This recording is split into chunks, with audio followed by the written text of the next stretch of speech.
తమిళనాడులో ఎప్పుడూ జరగని ఘోర విషాదం జరిగింది.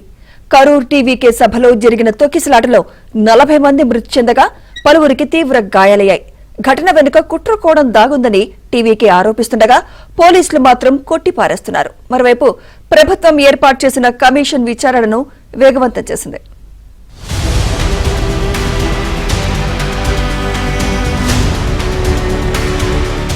తమిళనాడులో పెను విషాదం. మృత్యువేదికగా మారిన టీవీకే సభ. 40 మంది మృతి, 100 మందికి గాయాలు.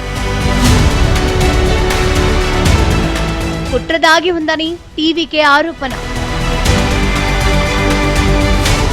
తమిళనాడులో విషాదం చోటు చేసుకుంది. రాజకీయ సభ మృత్యువేదికగా మారింది. టీవీకే అధ్యక్షుడు విజయ్ కరూర్లో నిర్వహించిన రోడ్ షోలో మరణ మృదంగం మోగింది. లెక్కకు మించి జనం తరలి రావడంతో దారుణాన్ని కిక్కిరిసిపోయాయి. పరిస్థితి అదుపు తప్పడంతో తొక్కిసలాటకు దారితీసింది. విషాదంలో 40 మంది మరణించగా 100 మందికి పైగా గాయపడ్డారు. మృతుల్లో 9 మంది చిన్నారులు, 17 మంది మహిళలు ఉన్నారు. సమాచారం అందుకున్న తమిళనాడు సీఎం స్టాలిన్ హుటాహుటిన కరూర్ ఆసుపత్రికి వెళ్లి బాధిత కుటుంబాలను పరామర్శించి అధికారులతో సమీక్ష నిర్వహించారు. చికిత్స పొందుతున్న వారికి మెరుగైన వైద్యం అందించాలని ఆదేశాలు ఇచ్చారు.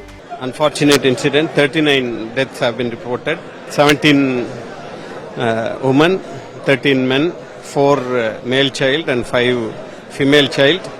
Out of 39, postmortem for 30 people have been completed and handed over. Remaining postmortem is going on.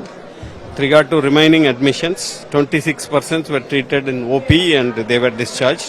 There are 67 people who were admitted in as IP patients.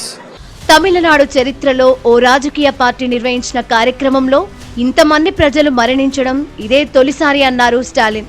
మృతుల కుటుంబాలకు 10 లక్షలు, గాయపడిన వారికి 2 లక్షలు సాయం అందిస్తామన్నారు. తొక్కిసలాట ఘటనపై విచారణకు రిటైర్డ్ హైకోర్టు న్యాయమూర్తి నేతృత్వంలో కమిషన్ నియమించినట్లు తెలిపారు. విచారణలో నిజాలు బయటకు వచ్చిన తర్వాత బాధ్యులపై కఠిన చర్యలు తీసుకుంటామన్నారు. இதுல ஆண்கள் 13 பேர், பெண்கள் 17 பேர், ஆண் குழந்தைகள் 4 பேர், பெண் குழந்தைகள் 5 பேர். ஒரு அரசியல் கட்சி நடத்தின கூட்டத்துல இத்தனை பேரை இழந்த துயரமான சம்பவம் என்பது இதுவரை நடக்காதது, இனிமேல் நடக்கக்கூடாதது. மேலும் 51 பேர் தீவிர சிகிச்சை பிரிவில் అనుమతించబట్టి చికిత్స పెట్టుకుంటూ కొనసాగుతున్నారు.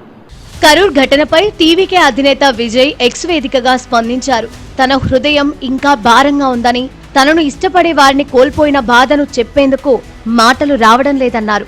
బాధిత కుటుంబాలకు విజయ్ తన ప్రగాఢ సానుభూతిని తెలియజేశారు. ప్రాణాలు కోల్పోయిన వారి కుటుంబానికి 20 లక్షలు, గాయపడిన వారికి 2 లక్షలు అందిస్తామని ప్రకటించారు. చికిత్స పొందుతున్న వారు త్వరగా కోలుకోవాలని ప్రార్థించారు. మరోవైపు కరూర్ తొక్కిసలాట ఘటనలో కుట్రకోణం ఉందని, స్వతంత్ర దర్యాప్తు జరపాలంటూ ఆ పార్టీ మద్రాస్ హైకోర్టును ఆశ్రయించేందుకు సిద్ధమైనట్లు తెలుస్తోంది. ర్యాలీ జరుగుతుండగా రాళ్లు రివ్వడంతో పాటు పోలీసులు లాఠీచార్జ్ చేయడంతో గందరగోళ పరిస్థితులు నెలకొన్నట్లు టీవీకే తెలిపింది. దీనిపై విచారణకు హైకోర్టులోని మదురై బెంచ్ను ఆశ్రయించనున్నట్లు సమాచారం. కరూర్లో జరిగిన టీవీకే సభలో 10,000 మంది పాల్గొంటారనే అంచనాలతో పర్మిషన్ తీసుకున్నారని పోలీసులు తెలిపారు. సంఖ్యకు మించి అభిమానులు వస్తారని తాము అంచనా వేశామని, దేనికి తోడు టీవీకే సోషల్ మీడియాలో విజయ్ వచ్చిన సమయం కంటే ముందుగా మధ్యాహ్నం 3 గంటలకే వస్తారని ప్రకటించారన్నారు. కానీ రాత్రి 7:30 గంటలకు వచ్చారని, దీంతో ఆ ప్రదేశానికి భారీగా అభిమానులు చేరుకున్నారన్నారు. అలాగే టీవీకే ప్రధాన కార్యదర్శి ఆనంద్, సెక్రటరీ నిర్మల్ కుమార్ పై కేసులు నమోదు చేసినట్లు పోలీసులు వెల్లడించారు. టీవీకే చేస్తున్న ఆరోపణల్లో వాస్తవం లేదని పోలీసులు స్పష్టం చేశారు. పోలీసులు లాఠీచార్జ్ చేశారంటూ అసత్య ఆరోపణలు చేస్తున్నారంటూ పోలీసులు మండిపడుతున్నారు. తమ సూచనలను టీవీకే ప్రతినిధులు పట్టించుకోలేదన్నారు. Crowd that is coming behind the vehicle and also joining the place where the meeting is happening. So this is actually intensifying at that point. Everybody wants to see the leader, and that's they are pushing towards the vehicle. So this no, not at all, not at all, not at all, not at all, not at all, not at all. That's because there are a lot of youngsters who are not even willing to listen to anybody, even to the volunteers, the bouncers, whomever they bring them. That's the thing. Yeah, we were able to handle. See, otherwise the leader could not have reached that place. We were able to bring the leader up to that point only because police was able to handle it.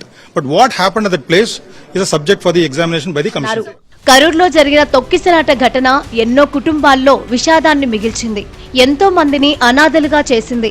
Karur ఆసుపత్రిలో బాధిత కుటుంబాల రోదనలు మిన్నంటుతున్నాయి. అభిమాన నటుడిని చూసేందుకు వెళ్లి విగత జీవులుగా మారిపోయారంటూ బాధిత కుటుంబాలు ఆవేదన వ్యక్తం చేస్తున్నారు. మరోవైపు విజయ్ సభకు వెళ్లి ఓ మహిళ తొక్కిసలాటలో మృతి చెందింది. దీంతో తల్లి కోసం 2 ఏళ్ల చిన్నారి ఏడుస్తున్న తీరు అందరినీ కలిచివేస్తోంది. చిన్నారి పరిస్థితిని చూసి స్థానికులు కన్నీరు మున్నీరవుతున్నారు. சாயந்தரம் 7 மணி உண்ட அல்லே கும்பல் அதிகமாகி கடை, அதனால் ஒயிட் சேமிச்சு கட்டு கிடக்காத கும்பல் நினச்சி ரொம்ப க்ரௌடு தானியப்படும் நியூஸ் చూసాము. న్యూస్ నొత్తోదిల తిరిగి మూச்சு తిన్నర్లు நிறைய பேர் డెత్ అయ్యిండ్ర ఒక తగవలు మాకు చేయని వచ్చినాయి. కరూర్ తొక్కిసలాటపై ప్రభుత్వం నియమించిన కమిషన్ విచారణ వేగవంతం చేసింది. రిటైర్డ్ జడ్జి అరుణ జగదీశన్ ఘటనా ప్రదేశాన్ని సందర్శించారు. ఈ సందర్భంగా తొక్కిసలాటకు గల కారణాలను స్థానికులను అడిగి తెలుసుకోవడంతో పాటు పోలీసుల నుంచి వివరాలు తెలుసుకున్నారు. విజయ్ ప్రసంగిస్తున్న సమయంలో పలు షాపుల వద్ద జరిగిన తీరు గురించి తెలుసుకున్నారు. త్వరలో విచారణ పూర్తి చేసి ప్రభుత్వానికి నివేదిక అందిస్తామని జస్టిస్ అరుణ తెలిపారు. குறைபாடுகளை களையணும் தான், அதுக்குதான் ஆணையம். இந்த மாதிரி சம்பவம் இன்னொரு தடவை நடக்க கூடாது. அதுக்கு என்ன நிவர்த்தி பண்ணணும் அதெல்லாம் கேட்கலையா? என்ன కరూర్ ఆసుపత్రిలో చికిత్స పొందుతున్న వారిని అన్ని పార్టీల నేతలు సందర్శించారు. మరణించిన వారి కుటుంబాలకు ప్రభుత్వం న్యాయం చేయడంతో పాటు ఘటనకు కారకులైన వారిపై చర్యలు తీసుకోవాలని డిమాండ్ చేస్తున్నారు. 20,000, 30,000 people coming with 500 policemen deployed. If you see, hardly 100 policemen are on the ground, 400 are technical staff. So how can you expect people to feel safe? So it's very, very unfortunate what happened in Karur. The complete responsibility and failure is for the local administration and for the state administration. With respect to Mr. Vijay, he has got every right to go meet people anywhere. But why do you want to do it on a Saturday? Knowing fully well children will come. Tell children have lost their lives. Why do you want to do it on a Saturday? So he has to be more responsible by not doing it on a Saturday. ఇదిలా ఉంటే hero Vijay పై తీవ్ర విమర్శలు వస్తున్నాయి. కరూర్లో తొక్కిసలాట జరిగిన తర్వాత కారులో తిరుచి విమానాశ్రయం చేరుకొని అక్కడి నుంచి చెన్నై వెళ్లారంటూ మండిపడుతున్నారు. కనీసం ఆసుపత్రిలో ఉన్నవారిని పరామర్శించడానికి సమయం లేదా అంటూ ప్రశ్నిస్తున్నారు.